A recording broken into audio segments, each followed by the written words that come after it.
මව්පියන්ගෙන්ද පැමිණ සිටින ආරාධිත අමුත්තන්ගෙන්ද ගුරු මෑණිවරුන්ගෙන්ද මගේම සහෝදර සහෝදරියන්ගෙන්ද දෙමාපියන්ගෙන්ද අවසරයි.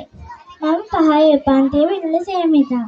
මම 5 ශ්‍රේණියේ ශිෂ්‍යත්ව විභාගයෙන් ලකුණු 169ක් ලබාගෙන ඉහළින්ම සමත් වුණා.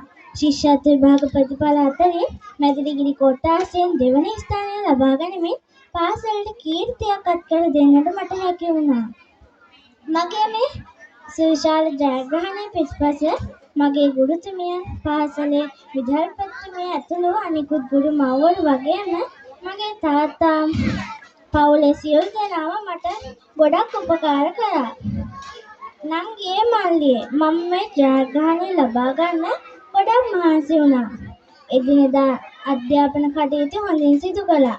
මම මගේ ඉලක්කය ජය ගන්නට කැපවීමෙන් උනන්දුවෙන් වැඩ කළා. නංගියේ මල්ලියේ අධ්‍යාපනයෙන් තොර අනාගතයක් අපට නැහැ.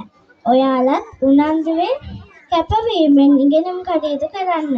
ඔයාලටත් මම වගේ සුවිශේෂී ජයග්‍රහණ පාසලට ගේන්න පුළුවන්. දීපුර විජු මාතාව දිගින් දිගටම වැජ වේවා පතමින් මම නිහඬ වෙනවා. ඔබ සැමට සුබ දවසක්.